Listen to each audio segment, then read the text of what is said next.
This is American Real, where we aim to inspire, empower, and enlighten you through the stories of our guests. Here's your host, Roger Brooks.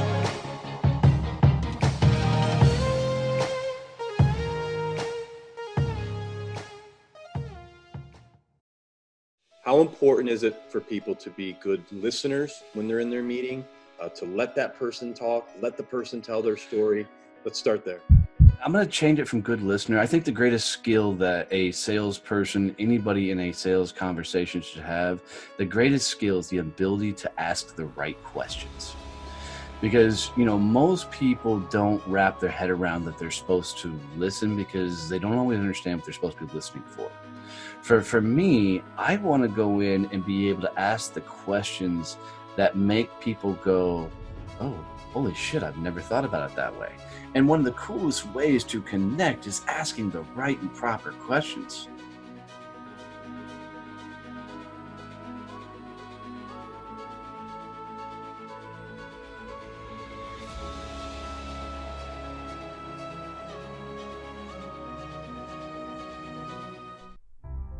What if you had a dream or desire to write your first book? You could finally share your story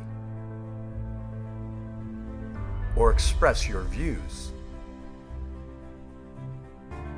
about a topic or subject you are passionate about.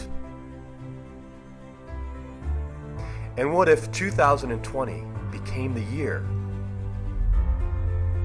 your dream became a reality? Turn a new chapter in your life, literally. Join me for a live webinar where I'll share my 10-step program for writing a best-selling book.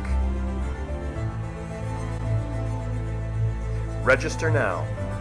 Seats are limited. Don't miss it. I believe in you.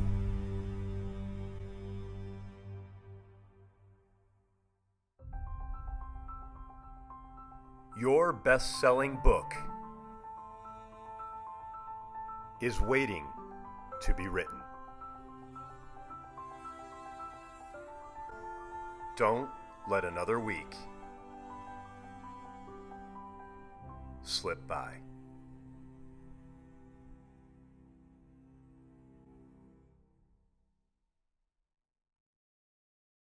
This is American Real. I am Roger Brooks. My guest today is Donnie Boivin. You are an award-winning professional sales trainer, top 200 iTunes podcaster, Marine Corps veteran, and owner of your profitable Success Champions business. Ladies and gentlemen, you better be ready for Donnie Boivin. Donnie, welcome to the show. Roger, thanks for having me, dude. I'm so looking forward to this, man. I've been watching a lot of your stuff, checking out your show, checking out everything you guys are doing, and you guys are doing some hot and heavy things, brother. Well done. Thank well you. done. The feeling is mutual. I love connecting with folks like you because there's just that, ethos. You have that ethos that so many of us have right now with LinkedIn's going crazy. Oh, nuts. Podcasting is just changing the world. I know you're coming out with a new book really soon. So Yep. We have so much in common, yet we're from opposite ends of the country. But more importantly, you got up this morning. Tell everyone why you were up early today. So I own a farm, and I love telling other people I know a farm because I'm one of the few guys. I mean, I don't know anybody else that's out speaking on stages, doing podcasts and everything else, and still has to worry about baby goats being born in the morning. So literally, I was out in the barn a few hours ago. This is 6:30 in the morning. We're recording this, and I've already been up for a couple hours taking care of the baby goats that are being born. Cutest things in the world. I'll have to send you some videos so you can throw in some B-roll in this thing. But yeah, so all this stuff and that I'm doing with the conferences, the books, the speaking podcasts, the Facebook groups, And in the midst, I'm still running a full operational farm. So it's been one hell of a journey, and some might call me crazy, but I love it. I love it. And what I love about it is it's your unique ability, right? That's who you are. That's how Yeah. you were born and raised on the farm. We talked a little bit about that offline. And that's what's so cool about it. Everyone has their own thumbprint in life, and all those experiences of who we are and where we came from, if we connect the dots backwards. Well, what's interesting about that, Roger, is for years I didn't tell people I grew up on a farm. Because the era I grew up with sales, it was you dressed a certain way, you looked a certain way, you carried yourself, and my God, you better not have any sort of accent, twang. You better, for the love of God, don't say y'all. And this whole thing. And so, when I was younger, I was running around 22, 23. Vice president of a company, gray-haired dude walks up to me and said, Donnie, you cannot have a twang, in corporate America whatsoever. They will look at you like you're a freaking idiot. So, and he wasn't wrong, because the first few meetings that I went to, my accent came out, and I don't have a strong accent, but my accent came out, and I had these executives looking at me like, who's this? They could have been looking at me because of my age. I don't know. Really irrelevant. But, I spent most of my journey trying to play the role, if you will, So I was trying to buy the right suits and cars and everything so I could fit what they thought I should look like.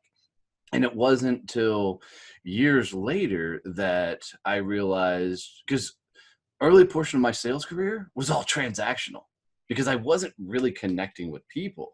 It was the Grant Cardone style. Let me punch you in the face. The deal's going to get done no matter what, because that's kind of stuff that I kept feeding my head, as that was sales.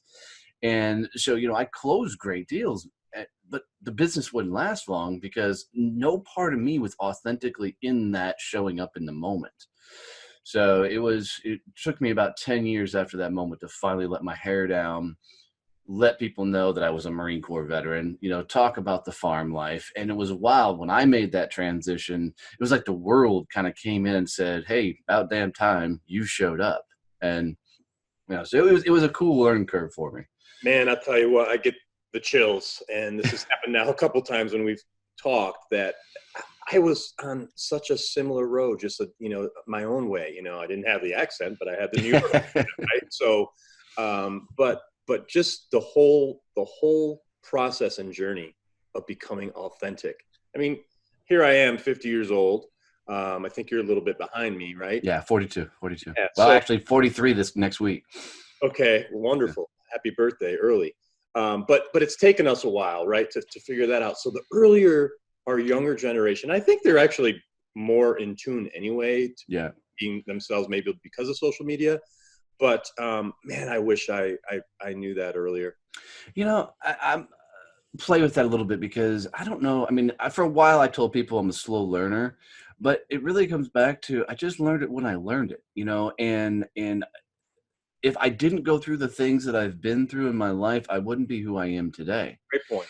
And so as I've continued on this journey, I've screwed up a lot of shit along the way.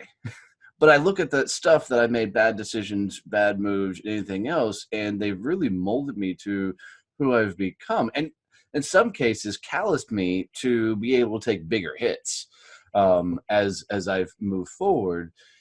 Doesn't mean the hits don't suck. You're just more prepared when they come, right. As I continue to move forward. And talking about this younger generation, God, I love them. And the reason is they grow up in a world of possibility and entrepreneur world.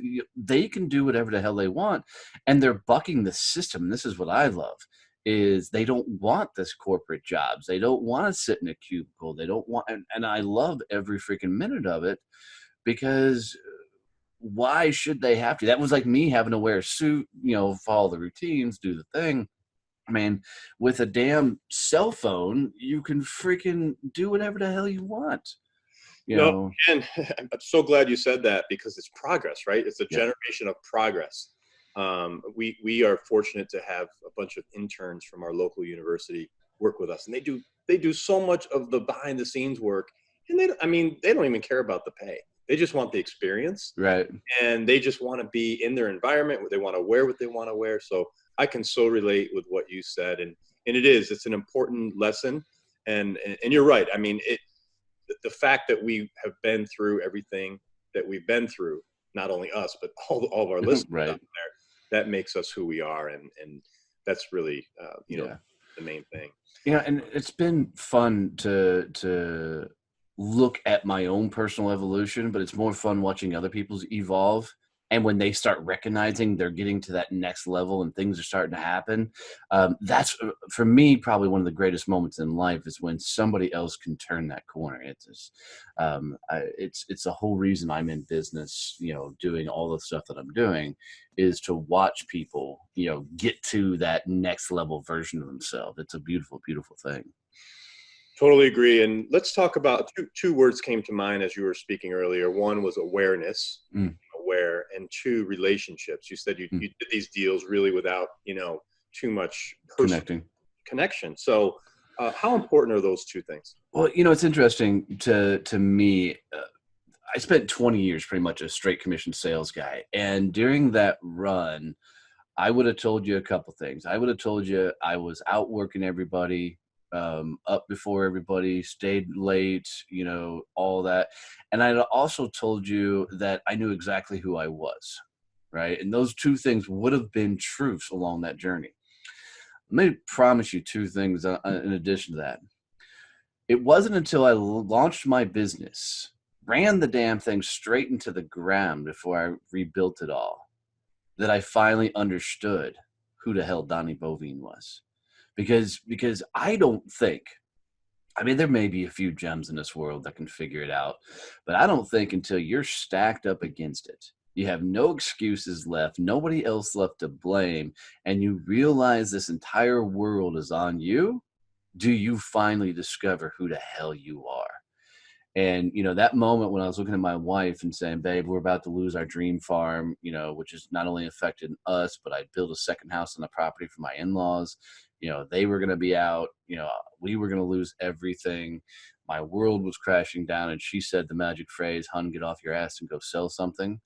That I realized that I, in my journey, had never fully met Donnie. And I can tell you, looking back over those 20 years, I was a lazy ass. I thought I worked hard. Dude, there was no hard work in that run. There was some long hours. But now that my entire world is centered around, I can only get to where I can go because I'm doing the work, I'm putting in the time, I'm mentally upgrading. Dude, Donnie is a whole different person than I thought I was. So awareness is huge, but you've got to get to that spot in life to where you have a reason to meet you. And I think until you've stacked up against it, it's very hard to meet you. And then, as far as connections, this world doesn't revolve without a handshake, a hug, a Zoom call. You can't get anywhere you want in life without connecting with people and making them lifelong friends, acquaintances, business partners, everything else. It's put it into a sales perspective. You can't get a deal done until you know them, period. And the world is such an evolutionary state right now with everything that's happening from sales to business to everything, that this connection is going to continue to play such a major role as we move forward. So I'm so glad you said that, Donnie. If you could expand on that a little bit, again, for listeners that may be in this stage right now where they think they have the relationship, what does it actually mean to develop a relationship? Before? And this could be anything in life. Yeah, totally. No, early in my career, it was about getting the deal done, right? So there was one of my bosses came to me at one point and he said, Donnie, tell me the first name of your clients. That was easy. Cool. First name all the way down the line. So tell me their last name. And I think I got about 50% of them. They're like, tell me who they're married to. And I couldn't. They're like, tell me what they drive. No idea. They kept asking me these Right. question. Right. And I just didn't have the answers because I didn't give a shit. Right. It was transactions for me. So it took me realizing that I had left my Southern hospitality, my roots somewhere along the way. And I had to flip to where I got to know and truly connect with people. See, I believe my job in this world when I'm in a sales call or in a networking, a convention or a conference or whatever, my job is to get to know somebody so well that I can grow their business. I mean, literally that we can connect so strongly that when I walk away from that transaction, I know immediately who I needed to go talk to make that introduction so they can grow their business and get further. It's not about me trying to sell my stuff and get them into me and my brand. It's 100%. What things do I need to know about them? How do I embrace them, their business, everything that they're doing so I can grow their business? And it's amazing when you make that mental shift of getting to know somebody so well that you can grow their business, how more genuine you are. I'm just so curious about people, their journey, their rise, their story. I mean, that's the whole point of my podcast is to hear the story behind the story, right? And the mindset of it. And it's fascinating to meet with somebody, and because I don't think people are often asked. I mean, people have got 20-year careers. I want to know the story of that 20-year career. What'd you do? I mean, because all of that stuff, like we talked about earlier, has shaped someone to where they are now. And there's a genuineness in this. And I think if more people would pause to understand the person they're talking to, come from a perspective of how do they grow their business, how do they help them in their career, how do they further their life, how do they give them something that money can't necessarily buy, it will change the dynamic and the approach of how people continue to show up in this world. And it helped my career tremendously, and it's helped the business amazingly. Totally agree. And again, let's keep going with this because this is so important, I think, for so many people. What happens if the sales manager says, "Come on, what's taking so long? Why are these deals?" How does someone actually measure that and talk to their, communicate internally about the importance of building these relationships? Well, I think most sales managers just aren't good sales managers, and unfortunately, what happens most times in the sales game is they take the top rep and they make him sales manager. Right. So two things happen. One, the company just took their greatest asset out of the field, which is the stupidest move I've ever seen a company do. And two, this lone wolf number one salesperson has no idea how to teach what he's done or she's done. Right. So now they're in a role of frustration because they just don't understand why people don't do what they already come, as they've learned to do naturally for themselves. And so when you get that sales manager looking at you going, dude, we got to get something done, I think it's on the sales manager to understand a couple of things of what's the natural sales cycle. How long does a deal actually take? What's the lifetime value of that client when it does come through? And can we, now there's definitely some goosing that needs to happen along the way of, hey, I get it. You've dove in. Now we've got to, turn this into an actual thing.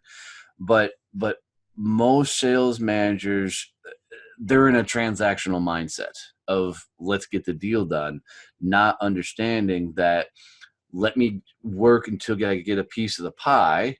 And that piece of the pie may be $5,000 now. But if you just let me do what I do, it'll be a $2 million account, 2.5, 3 years down the road. And I mean, because that's how most of my biggest clients, ended up being that way is we do one small deal and then you just dive to hell in and you grow the crap out of it and you watch it light up.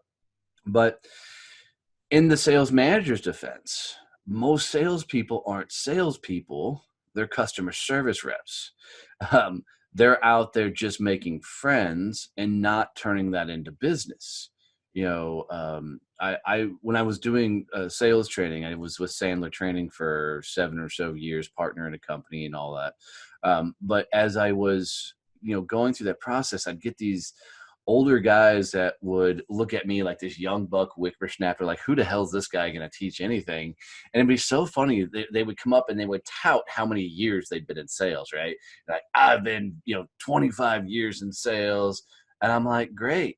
Why are you sitting in my class? And they're like, I don't know. The company thinks I need to sit here, but I've got 25 years in sales. You can't teach me anything. I said, brother, let me be honest with you. You don't have 25 years in sales. You got year one repeated fucking 25 times. Don't freaking tell me you got 25 years or your ass wouldn't be sitting here. You have not evolved. You've not grown. You've been doing the same crap you did 25 years ago.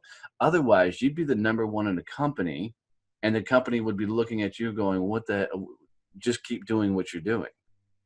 And what's that reality check like for those individuals? Oh, dude, I got into so many heated, warm discussions with these guys, and the ones that the light bulb finally went off, man, they end up becoming some of the greatest reps in those companies because they finally swallowed a humility pill. And most times I could get somebody to actually internalize those words.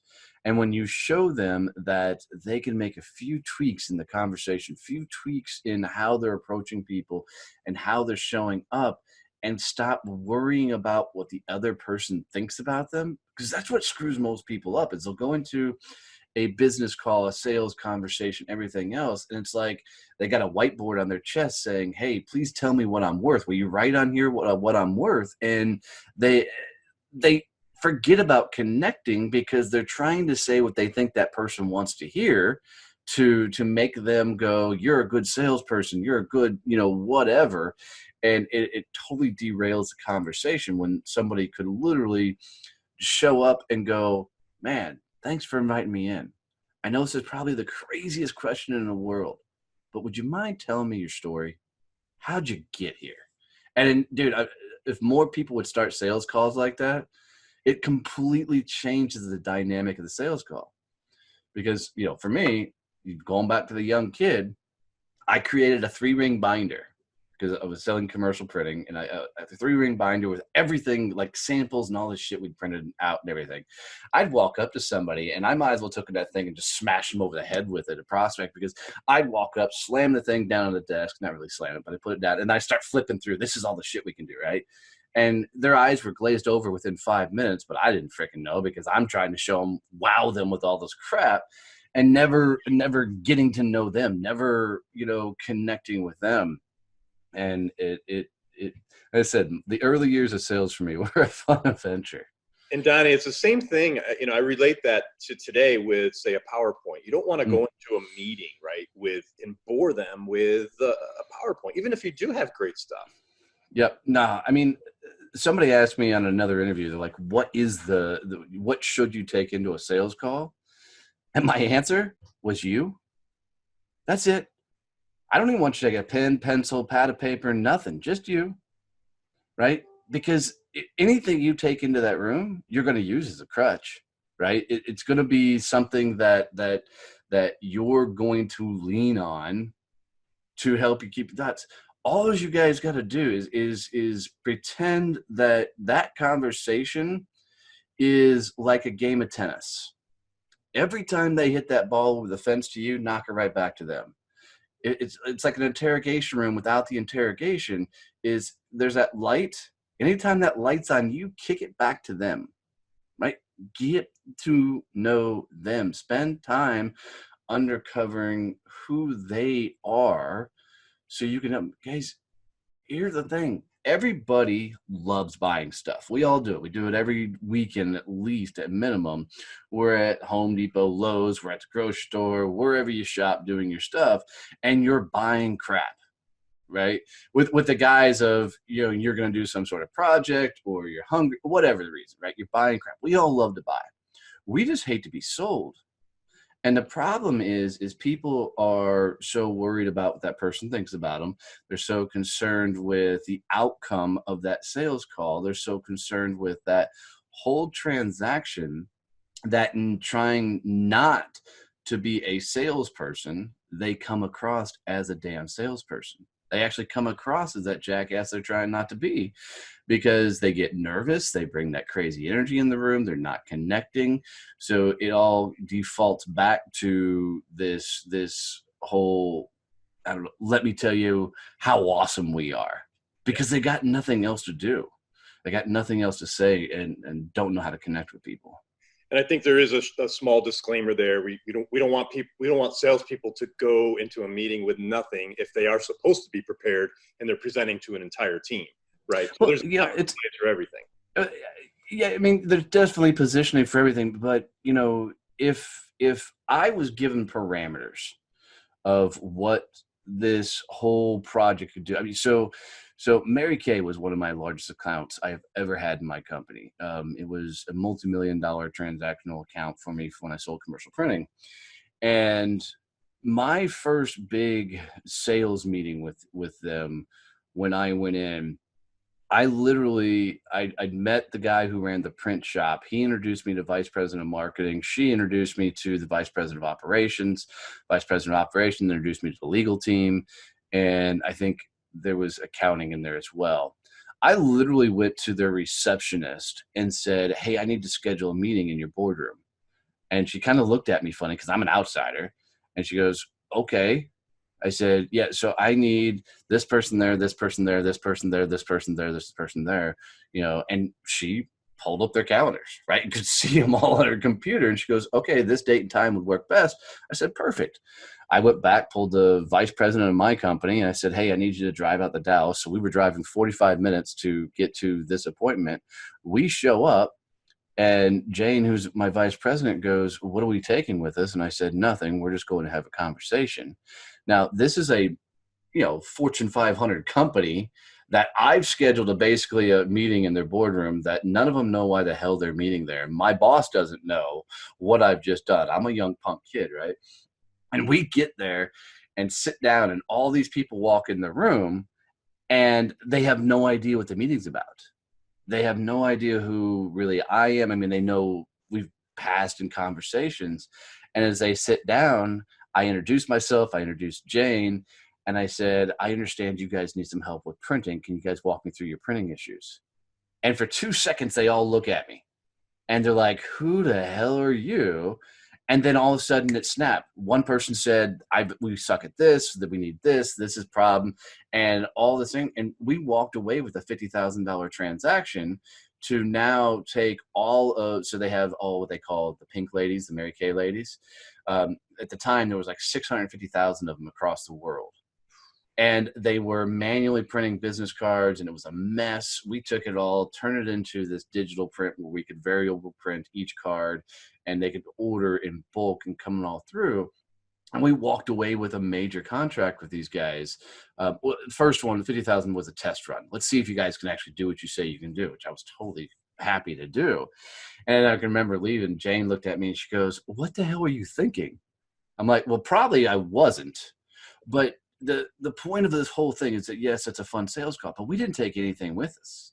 Right? We didn't, go in there with a set game plan. Hell, my boss didn't even know why she was there. And I brought her for clout.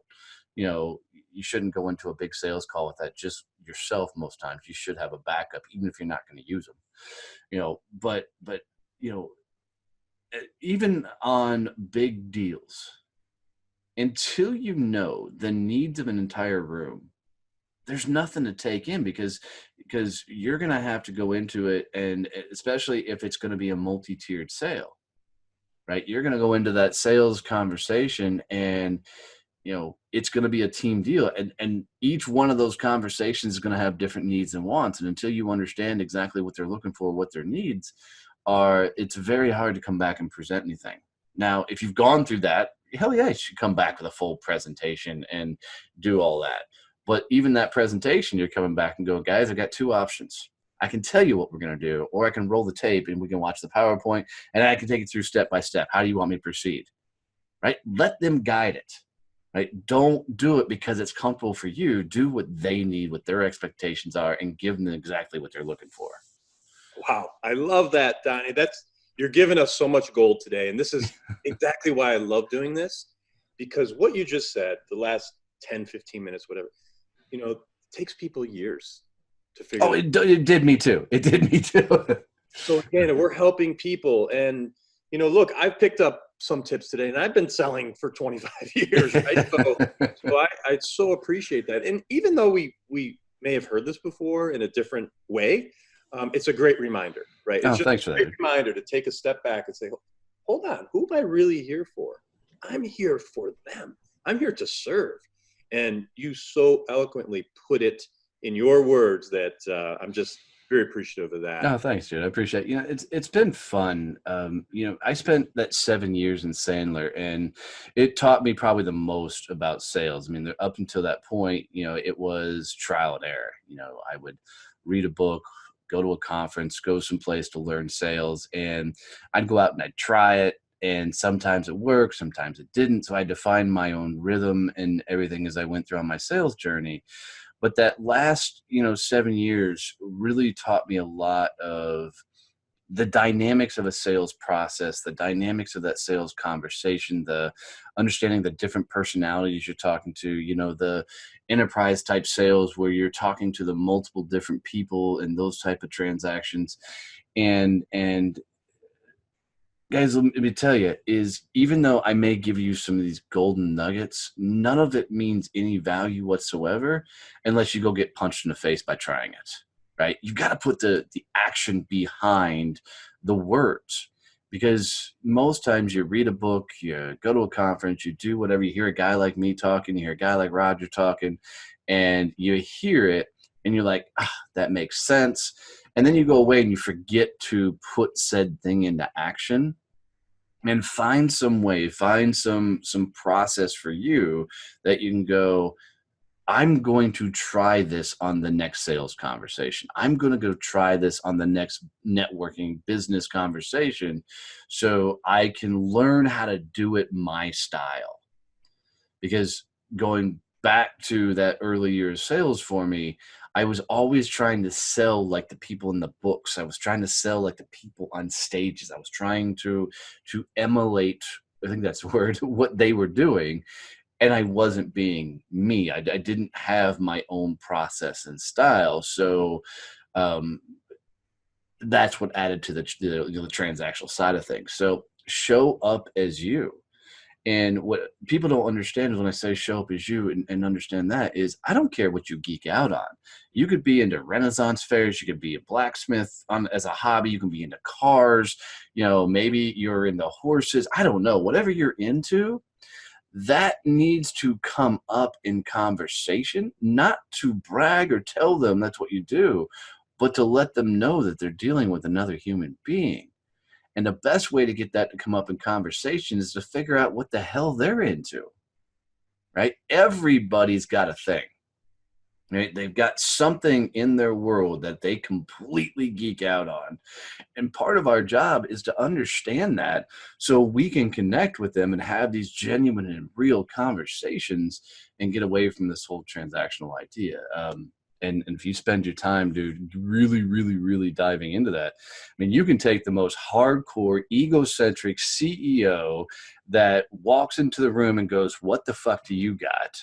And go, probably nothing. But we got two choices. I can just blab on about my company for the next half hour. We can have a real conversation, or I can walk out. What's the choice? And it's meeting them toe to toe in a genuine, relaxed, way. And they'll usually laugh and go, okay, so why don't we start here? You've been running a business for 10 years. It's a multi-million-dollar corporation. You've been kicking ass. I've been watching the things you guys are doing. How the fuck have you pulled this off? And when you can meet them equal business stature and hit them with genuineness and real, they'll come right back at you and you'll get them to mellow out and you'll have a real fun conversation. But it's because you're going in there, with two thought processes. Thought process number one, you don't give a shit whether you win or lose, right? The thought process number two, I don't give a shit what he thinks about me. If you could do those two things, everything else will take care of itself. There's a great scene in a movie from First Night. It's got Sean Connery on it. And I always forget the guy who plays Lancelot, but he's a famous guy as well. And the movie starts off and there's Lancelot and he's in this courtyard, right? And he's got a sword in hand. He's got a bag of coins over here and he's throwing them up and down. He goes, somewhere in the land, somebody is better than me. They can kick my ass in a sword duel. He goes, maybe it's here today. Does anybody want to try? So he's standing around there. People are looking, and all of a sudden this big mountain of a man steps out and goes, I can take you. So Lancelot's like, groovy. He goes, are you any good? And this guy like chops this tree in half with a sword. So Lancelot's, look, you just got to beat me. You don't have to kill me. When they go to the sword duel, and long story short, Lancelot de-swords the guy. The sword goes up in the air, and he catches the guy's sword in his hands. And the big guy goes, holy hell, how the hell did you do that? He goes, this is a trick. And he goes, no, this is just how I fight. And the big guy's like, dude, you got to teach me this. Teach me how to freaking fight like this. And Lancelot looks at him and goes, I can't teach you this. And the guy goes, no, I'm willing to learn. I'll do anything. You've got to teach me. He goes, okay, there's three things. Number one, you've got to train harder than anybody else in the world. The big guy's like, got it. I can do that. Number two, you've got to be willing to have the patience to wait for the exact moment to where you make your move and strike. The big guy's like, I can do that. Third, you got to not give a shit whether you live or die. And you see the dude just freaking melt and walk away. And the point of that is when you're in a sales conversation, you're in that sales moment, you got to not give a shit whether you live or die. That sales call is never going to make or break you, right? It's never going to be the one that sends your business to the next thing. It's just a damn conversation with an outcome. Quit being so attached to, you have to get a yes on this because I got to pay my bills, or you have to get a yes on this because I need to scale the business, or I have to get a yes for, fuck it. Go in there and get the no. Disqualify these people. Go in there with the mindset of, can I disqualify the person I'm sitting across from?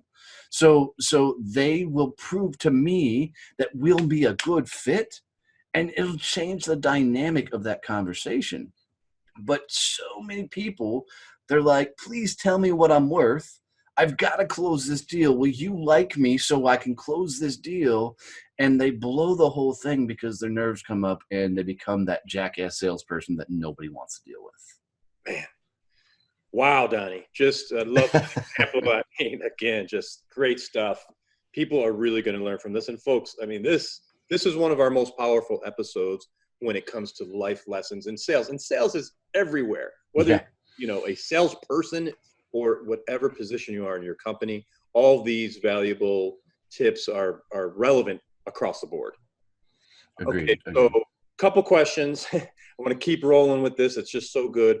How important is it for people to be good listeners when they're in their meeting, to let that person talk, let the person tell their story? Let's start there. I'm going to change it from good listener. I think the greatest skill that a salesperson, anybody in a sales conversation should have, the greatest skill is the ability to ask the right questions. Because, most people don't wrap their head around that they're supposed to listen because they don't always understand what they're supposed to be listening for. For me, I want to go in and be able to ask the questions that make people go, oh, holy shit, I've never thought about it that way. Right? I want to ask the questions that for years people have taught overcome objections. Dude, the only person that can overcome a fucking objection is the person who has the objection. If you get an objection, it's because you lost an authentic conversation somewhere along the way and you did not connect with that person. And one of the coolest ways to connect is asking the right and proper questions. And so there's, because I know people always ask me, like, tactically, what questions are those? And I mean, some of them are, why am I sitting here today? In this moment of time, we're sitting down getting ready to talk about what my business does, this business, your business does. But truthfully, why did you invite me in here? And you'll be amazed, guys. It's like, think about any interview you've ever had in your life. And during an interview, I can't ask if you're married. I can't ask if you have kids. I can't ask, what your backgrounds are. It's very, very, HR centric type things. But I can look right at you and say, tell me your story. And whatever you tell me is fair game. It's the same thing on a sales call. If you go in there with the mindset of, I've got to understand what makes them work and function, and you're going to do it by staying behind the 8 ball and continuing to ask questions to uncover their world, you're going to change the game of that sales conversation, because you're going to go in, and when they say things like, we're looking at, 4 or 5 vendors of possibly moving forward with that, gently say, I appreciate you telling me that. Why me? Why am I sitting at this table? What did you see in my company, my brand, my anything that makes sense that we would be having this conversation? And you'll see them you'll flip the script, because they're expecting you to come in and start punching them in the face with your presentation. And you'll see them take a step back and go, well, let me tell you, this is what we like. This is what we like. This is what we like. Cool. Why do you like those things? What is it? And now you're just down this journey to uncover. And guys, they'll tell you everything you need to know.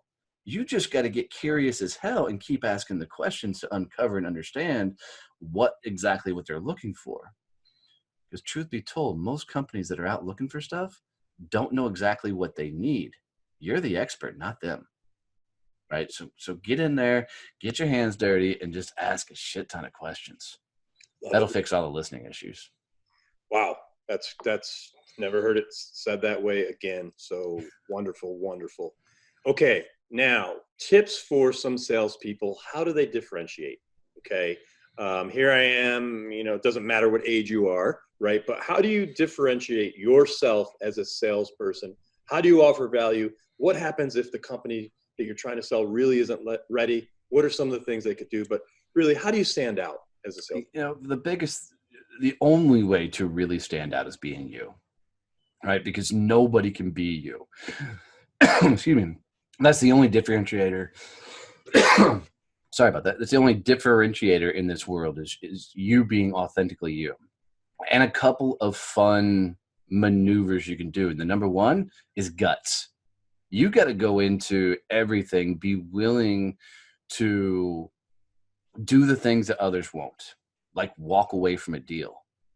You've got to be willing to ask the tough questions. You got to be willing to fall on the sword. If that sales call you're in is going completely south, one, it's 100% your fault. Own it and tell them, hey, somewhere along the way, we lost this connection and it doesn't feel like this conversation is moving forward. Can you help me understand where I screwed up? And you'll be amazed that the more real and genuine you are in that moment. Because growing up, nobody told me to be real. Nobody told me to be, a human being. It was, you walk into a room and you put your salesperson outfit on. And you become this different person, because in our head, we all have this picture of what a salesperson should look like. So we're like, okay, I'm going to be that person. But if you'll just go in and are authentically you, and what I mean by authentically you is you should never have to remember what you said, because it's just you. It's just your story. It's just who you are. You shouldn't walk away from that conversation going, what the hell did I just promise them? It should be just so genuine. And when people in business, especially if you're in the C-suite type stuff, people are so blown away by this, because they're already prepared for the flinch of that conversation. The people who are buying are walking into that room, they're geared up, man. It's like, all right, we're going to do the sales call. They're not getting me. And the salespeople are coming in, they're all freaking geared up, and they're walking into the room. They're like, I'm going to get this one, right? And that raw authenticness, the genuineness behind that conversation when it happens, it is so a beautiful connection with an individual that it allows you to just be you. But the reason people don't do this is because of a couple things. One, who they are at home, they're embarrassed by to show the rest of the world. their bad habits, their whatever. Maybe they drink too much, maybe they smoke, maybe they, whatever they're into. They're worried that people, if they saw them with their hair down, they would not like what they see. And what the crazy thing is the opposite of that is true. Exact opposite. Yeah. Yeah.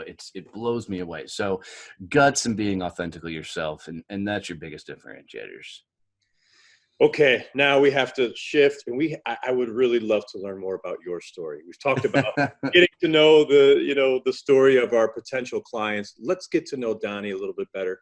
What was it really like growing up on that farm? Because it's hard for 99% of this country or this world to even relate to that. Yeah. No, fun. Thank you for that. I don't often get to talk about that. So, Dad was a truck driver. Mom worked in factories and stuff. So, early childhood was we went where the work was, and we ended up in Kansas. And in Kansas, we had a 500-acre farm. Now, let me clarify: we rented the house on that 500-acre farm. We didn't own that farm, but we had a couple of stock ponds in the back. We had a creek, or the Magazine River, that ran the whole backside of our property. So we didn't have a lot of the games and stuff. So a lot of time we were spent in the back of horses. We did 4-H, and which was building crafts and doing these fairs and doing things like barrel racing and pole bending and stuff as a kid. And it was small town USA where everybody knew everybody. And for me growing up, a couple of things that I really loved about that time was how cool my imagination got, because we didn't have all the stuff and the toys. I mean, my closest neighbor was over a mile down the road. And, so out there, and that was my best friend at the time, lived about a mile away, a little over a mile away. And so when he'd come over, his parents would drop him off the house. We'd be out in the backside of the farm, hanging out in the woods. And, it's make-believe land. We're building medieval armies and taking on, monsters and trolls. And I think that's a lot of as I grew up, and my love for like Harry Potter stuff and my love for the Lord of the Rings and all this fantasy stuff came from, was this childhood spent in my head imagining, who I was, trying to be. What the weird thing happened is when I was around 11 years old, we moved to Texas, and we moved to the suburbs. So I went from a class where I think altogether my class had 70 students in it. My brother, if he would have graduated, would have had like 28, kids graduating. I mean, literally, when we left Kansas, elementary through 12th grade were in one building, so that's how small town. We moved to Texas, where my classroom was like 30 kids. My class was, a couple of hundred. Get to high school, I've got almost 2,000 kids in my class. Shocking. So, yeah, I mean, so I was this country boy that, all my clothes were, of course, my older brother's stuff. We weren't buying new things. We were, living off of what little means we had. So now here I am in, shirts that are a little bit too big. I'm wearing glasses. I got blue jeans that are beat up because two older brothers wore them. And I'm showing up in these schools where there's designer bags and there's all this stuff. So there was this instant disconnect. I just didn't fit in. And so I had to find my tribe and my people. So I ended up hanging out with the long-haired people, the punk rockers, and that became my crowd. But that transition through a lot of that, there's a lot of funny stories. I mean, like, I made it through high school because the teachers didn't want me back. I mean, literally, I had teachers walking up to me going, "We're making sure you get a pass. Oh, by the way, you get an A in English because I don't want you back." And so there's a lot of funny stories wrapped around there. And from there, straight after that, I went to the Marine Corps.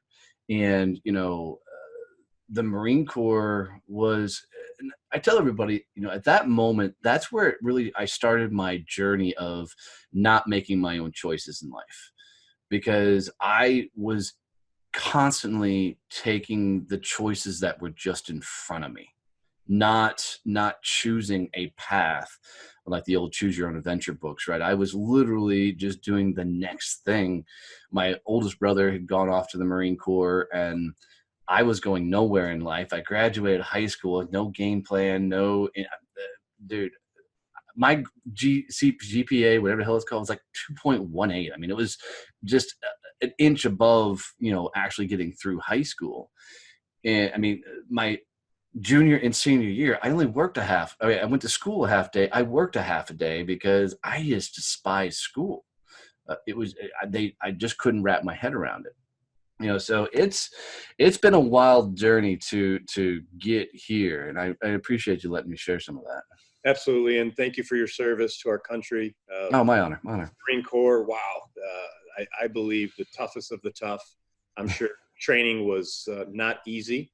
And no, the one thing I will say to that is they take the roughest dudes across the world, and they're like, all right, we're going to put 50 of you in a room.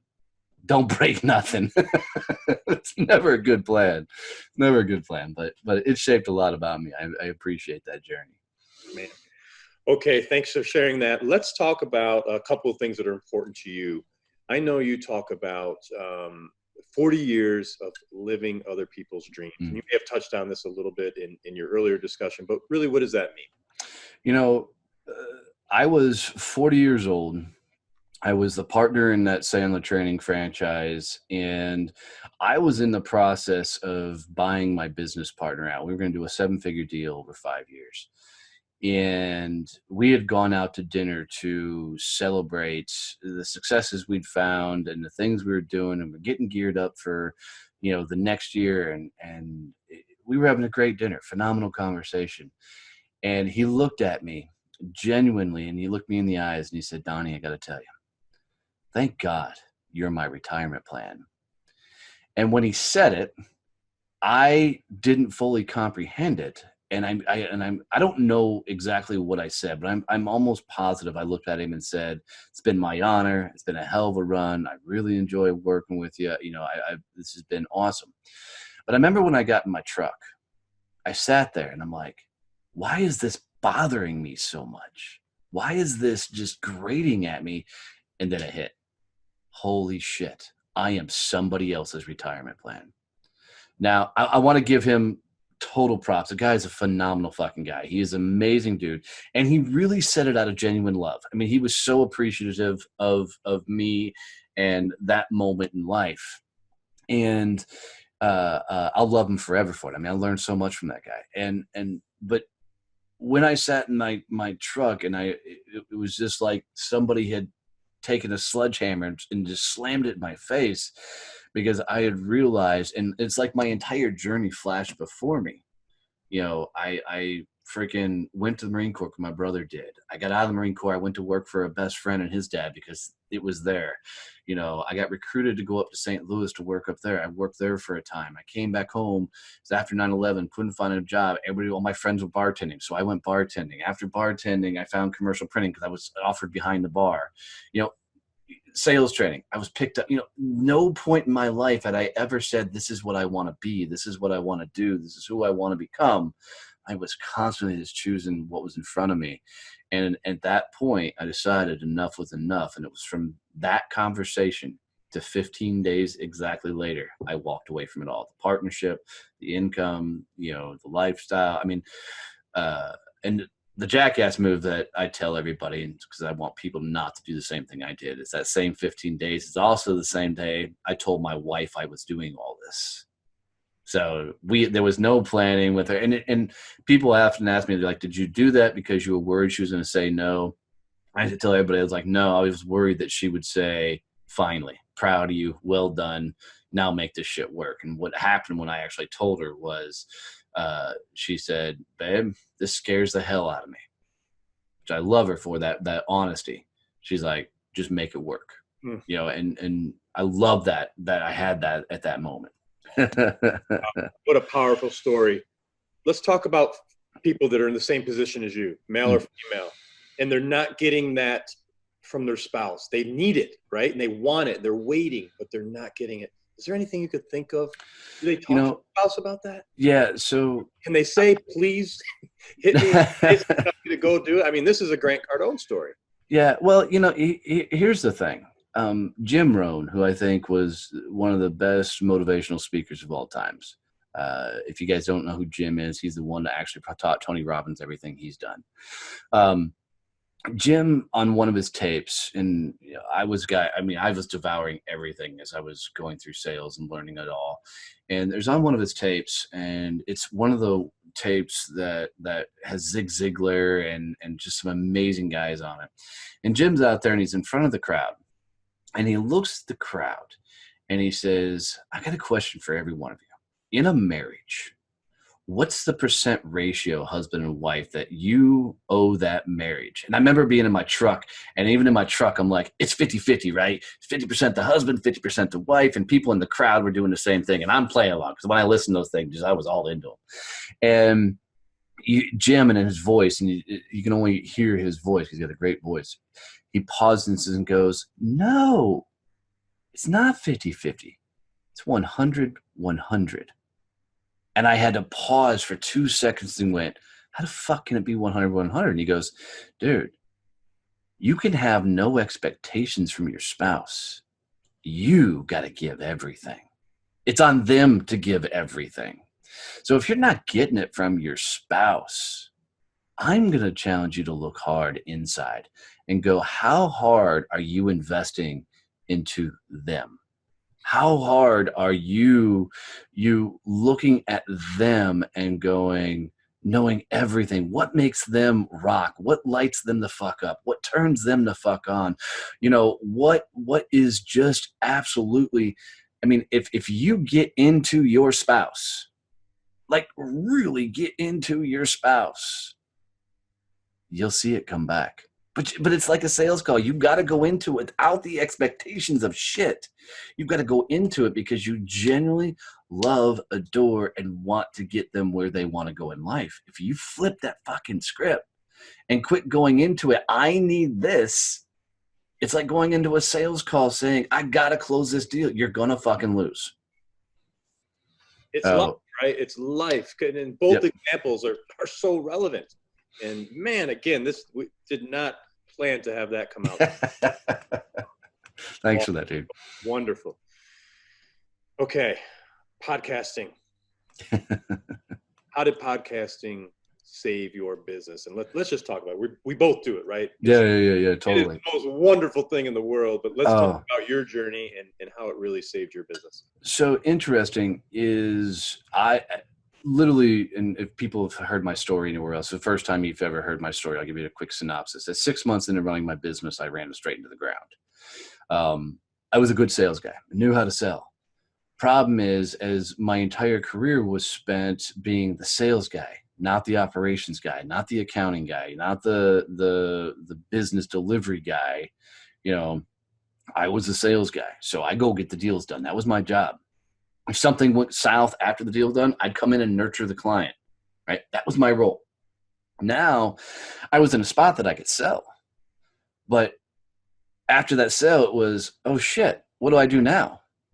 And I was having to figure out, how to do operations, and oh God, I got to do billing. Oh hell, now there's taxes, and there's all this stuff, and it was just me, and I had nobody to give it to, so I had to figure it out, and I was horrible at it. And so I kept getting to a spot where I'd close a bunch of business, and then I would service that business because, of course, now you got to deliver on what you sold, and it would then I'd have nothing chasing it, no business behind it because I was servicing what I'd sold. And so it was April of 2018. Yeah, 2018. And I was freaking looking at my wife. I'd made the turn from after running my business into the ground. I made the turn and I was starting to come out of it. And a guy offered me an opportunity to speak on a pretty big stage. And I looked at my wife and I said, babe, this is that moment, right? This is going to be that thing for me. And I'm going to leave everything I fucking have on the stage.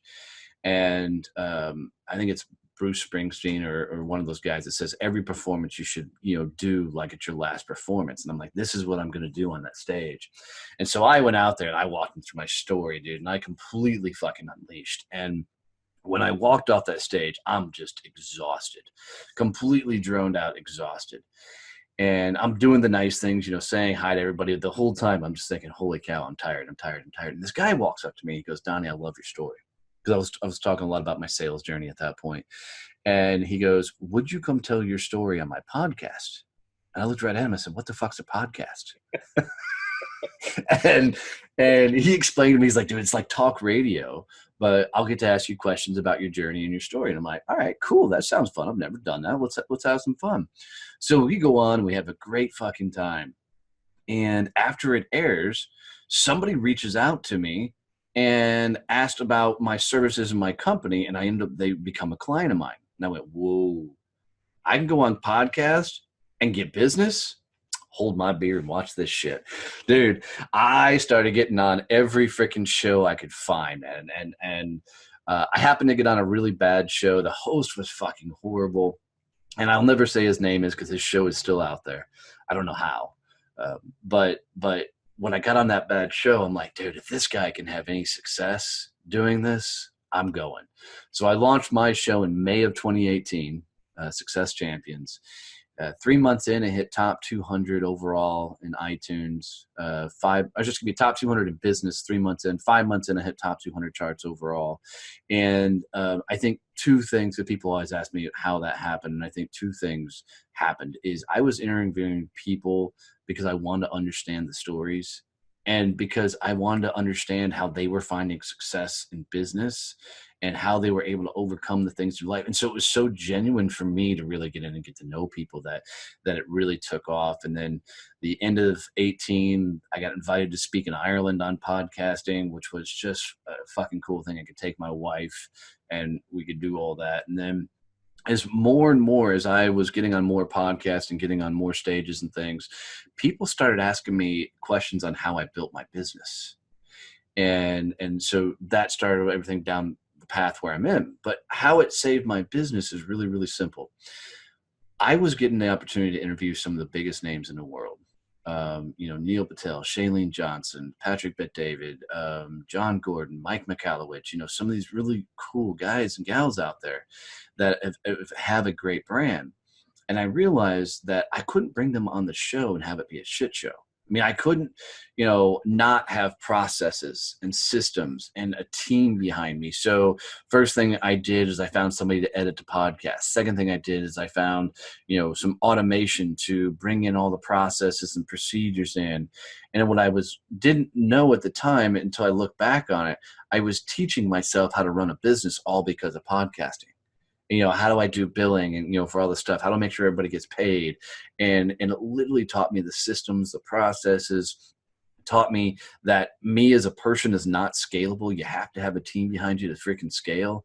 And it literally kept churning and churning and churning. And I was finding success. And I found my business inside of podcasting, which led to, because as I was telling my journey, people kept going up. They're like, how have you built this? How have you put this all together? And then I started teaching small business owners to do what I've done. And the small business owners really liked this idea that I kept telling them. I'm like, look, I can't get you to $1 million company. My company's not $1 million, but I can get you to a 6-figure company. Let's go that far. Right. And as I evolve, I'll keep teaching what I'm learning along the lines. And they just gobbled that up. And that's how we continue to grow this whole thing out. Built the Facebook group, built the magazine, and continue to churn and grow. And of course, all the way up to the Badass Business Summit. Wow. And yeah, we'll talk about that in a second. And I can't wait to hear more about that. But Donnie, the one thing that I think about as you tell that is for the first time in your life, you're living your dream. Yeah. Totally. How wonderful. Okay. Totally. Failing better. You like to talk about that? So the original idea behind this isn't mine. So I'm so mad that I forget his name, but the guy who plays Tyrion Lannister on Game of Thrones. I wish I could give him credit for this because I know it's his name, but he does a a speech for like the college he went through, right? He comes back and he's I don't do the college thing, but he's the final speaker for the college people graduating. And the speech is probably like 30 minutes long. You can forget the entire speech, but one little section right at the end. And at the end, he stands up there and he looks at the room and he goes, fail better, fail again, and fail again, and fail better. And I'm like, and I remember the first time he said that, I went, oh shit, that's the answer. And as I looked at my business, I started looking back on the successes I had, and the successes I had came from going in and trying something, knowing it's going to fucking break, and doing it anyway. And I was already at that point telling the team, dude, we're going to give this a go. And it may not work, but look what we get to learn trying it out. And that stuff's cost me thousands of dollars over this run. But man, this whole company has evolved because we're willing to go get punched in the face by life and keep moving forward. I mean, Rocky Balboa, hands down, the greatest quote in the entire world is, life is not about how hard you can hit. It's about how hard you can take a hit and keep moving forward. That's how winning is done. And that's what we were doing, is instead of avoiding the things that freaked us out, instead of avoiding the stuff we didn't want to do, we stepped into the fucking fire. And man, there was a couple times in my business we got damn near knocked the fuck out as we're moving forward and progressing and growing and doing more things. But every time we got knocked down, we looked at the situation going, all right, what the fuck did we just learn?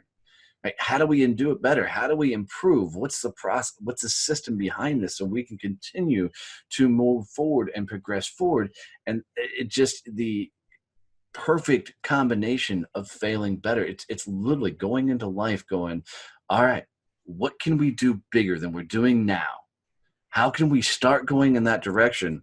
And I know we're going to talk about the summit in a second, but that's the whole idea. How this summit came about was, let's go do something that's so big that we've got no choice but to fucking learn, because no one else is going to do the heavy lifting. It's on us to figure this out. And I'm going to be the champion out front with the freaking swords up and everything else. Let's charge after this fucking thing and make it happen. Yeah, that's it, man. That's awesome. Let's stay right there. Let's talk about this badass business summit that you've never done before. Nope. You rented out this big hall. Yeah. Build this up, and you only have what, a month and a half? Yeah. So what happened is, one of the things I did when I launched the podcast was I started a Facebook group, because I felt like the show needed a community and I wanted a place for everybody to hang out. So I started the Success Champions Facebook group, right around the same time as the podcast.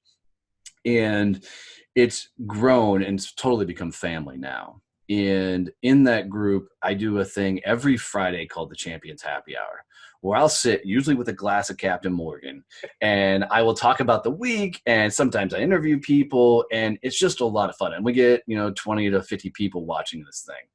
And it's funny, my family watches along with me, and they're making wisecracks. I'm losing my shit because we're always laughing all the way through it. It's a fun time. And a lot of times I'll teach different things and, things going on with the business. And it was first of all, they kept asking for more content. And that's how the magazine came about. Is one of my team looked at me and said, they keep asking for more content. Why don't we do a magazine? And I'm like, we're not doing a magazine. Who the fuck reads a magazine? And they're like, well, we can do it digitally, can do it online, we can give it a go. So I'm like, all right, this is on you. Y'all figure this shit out. If you want to do this, y'all figure this. If it works, cool. If it doesn't work, cool. And they did it. First issue, we got 3,600 subscribers. And now we're 3 issues in, getting ready to launch the 4th one here in March. And we're up to 5,900 subscribers to the magazine. Who the fuck knew? It still cracks me up that many people are into it. But I love it, and it's done amazing things for the business. But it was also during one of these happy hours that one of the gals watching the show goes, hey, Donnie, I've got a speaking engagement for you down in Corpus Christi, Texas. And I'm like, cool, that'd be fun. Send me the details and, we'll figure it out. Well, everybody else was watching. They're like, well, we want to see you speak live. Why don't we just do a big Success Champions meetup down in Corpus Christi? And I'm like, all right, well, that'll be fun. We'll just we'll bring all the champions. We'll crash Corpus Christi and have a good time. And it was after we got off the call, I'm like, why the fuck are we going to do it in Corpus Christi? I live in Fort Worth. That's 5 hours south of me. So I put the team together. I said, okay, we're not doing Corpus Christi. Oh, and by the way, it wasn't called the Badass Business Summit. They all wanted to call it DonnieCon. And I'm like, dude, we are not calling this thing DonnieCon. And some of them still call it DonnieCon. I'm sure. That's I got the team together. I'm like, let's do it in Fort Worth, but if we're going to do it, let's see how big we can do it. And so we rented out the Hearst Convention Center, and I've going 12 speakers coming in from across the U.S., some of the badasses that I've shared today, some of the biggest names in business development. And so it's going to be everything from how to write your book, how to get on stages, how to get on podcasts, how to automate your sales, systems, how to bet on you. I mean, it's amazing everything we've put together. And oh, by the way, everybody should know, we came up with this idea 3 months ago. unbelievable. So we gave ourselves 4 months to pull off this massive fucking conference. Sometimes that's what it takes, right? We have to push our limits. Yeah, and my team thinks I'm crazy because you and I were talking about this a little bit, just so everybody can understand kind of the mindset of what happens with an entrepreneur. Is not only do we have this big ass summit going on, but my book launches next week, right? We got the magazine. My next issue from my magazine is due in 2 weeks. I've got goats that are all pregnant getting ready to drop kids on the ground. And I'm still running a full business with all of our clients, because what we do is we help people become the face of the company by getting them on podcasts, by helping them automate their sales systems, getting them on stages, write their book. We bring all those assets together for them. And, in the midst of doing all of this, now, let's put a big ass summit together. And I'm already looking at the team. I'm like, cool, we're going to do this one. Can we do it again in fourth quarter? They're all like, can we get through this one first? But it's wild. But to your point, the only way you get anywhere in life is by doing the exact things you fear. I truly believe that anytime a fear pops up in your life, it's the universe saying, go that direction. Now, I'm not talking about fears for your life-threatening situation. What I'm talking about is it can be as simple as maybe you're at a networking event and you see the person across the room that could be that ideal client for you. It's at that moment when you're thinking, God, what is that person going to think of me? That you step into it, right? And that's that failing better. It's let's go make the first move. Let me go say hi. Let me just introduce myself. Or maybe it's getting on that stage. Maybe it's getting on that podcast. Maybe it's for once in your life sharing your fucking story and your own journey of where you've been, not to just share it because your story told now is going to be somebody else's survival guide as they're going through it. Right. And it's the ability to lean into that fucking fear. And it's never about overcoming that fear. It's always about who you become going through it. And that to me is the magic of everything in life. Wow. And so well said, Donnie. If you were to take your cell phone out right now and call that 20-year-old Donnie, what would you tell him? Part of me really wants to say I wouldn't tell him nothing because it shaped me everywhere I am. The other part of me is like, I would have told him to bet on him a lot sooner. The difference being is when I was 40 and made the leap to launch my own business and made the leap to try and build my world versus somebody else's. And there was a lot of responsibilities attached with that. I mean, I had a wife, I had the farm, the houses, the cars, my family is never a replaceable thing. All the houses and cars could be, but there's a lot more pressure on yourself the older you get because you take on responsibilities that probably even shouldn't be responsibilities, right? So the only thing I would have really said was, one, I wish I would have started a business a hell of a lot sooner. I laugh, and a lot of my entrepreneur buddies that we hang out with, we all joke because a lot of us started later in life in our businesses. is, man, how fucking big would our brands and our businesses be if we only did this 20 years ago? And, but that's the other side of it, is constantly reminding ourselves that, hey, I'm 2.5 years into running a business now, and, and still growing and still figuring things out.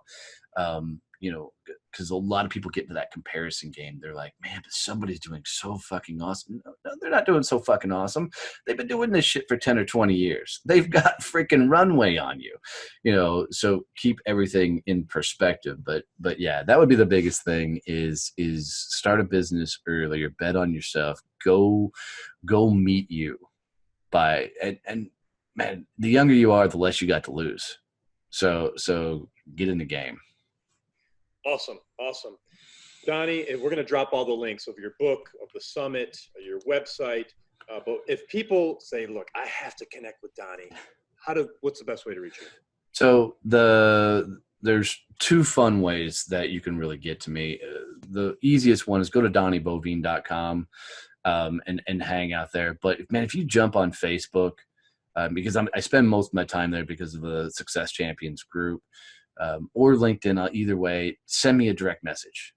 I'll respond, connect with me, whatever. If my friends list is almost at the 5,000 mark, but, connect me, send me a message. I will get back to you, or come join the Success Champions Facebook group. I mean, you just go to Facebook, type in Success Champions up in the search bar, click on groups and come hang out.